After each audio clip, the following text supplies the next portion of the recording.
une fin sans gloire pour le système Bouteflika. C'est à cela donc que l'histoire a condamné le régime algérien, une fin dans le déshonneur. L'image d'un Rantan Lamamra rappelé aux affaires depuis si peu, pour tenter de chercher des soutiens à l'étranger contre la volonté du peuple, offre, en effet, un spectacle affligeant.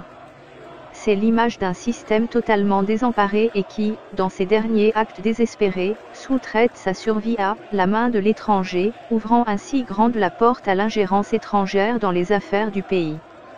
Il s'agit pourtant de ce même pouvoir qui a depuis toujours cherché à conditionner la société au rejet de tout ce qui provient de l'autre côté de la Méditerranée. Un pouvoir, comble du paradoxe, qui a constamment accusé l'opposition de servir des agendas extérieurs.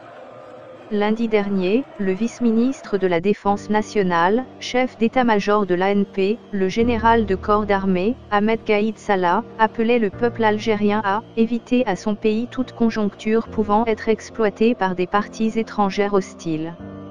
Le jour même, ironie du sort, le vice-premier ministre, Rantan Lamamra, s'envolait pour l'Italie, puis le lendemain en Russie, pour atterrir aujourd'hui, mercredi, en Allemagne, quémandant quelque appui pour la prolongation du 4e mandat d'Abdelaziz Bouteflika.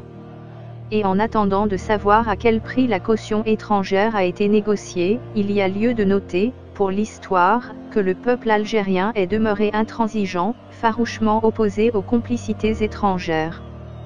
Pendant ce temps, et au plan interne, les alliés au pouvoir s'entre-déchirent, s'auto-dénoncent et quittent en catastrophe, les uns après les autres, le navire naufragé du régime. Autant de défections qui expriment un ultime espoir d'échapper au déshonneur. Mehdi Meheni.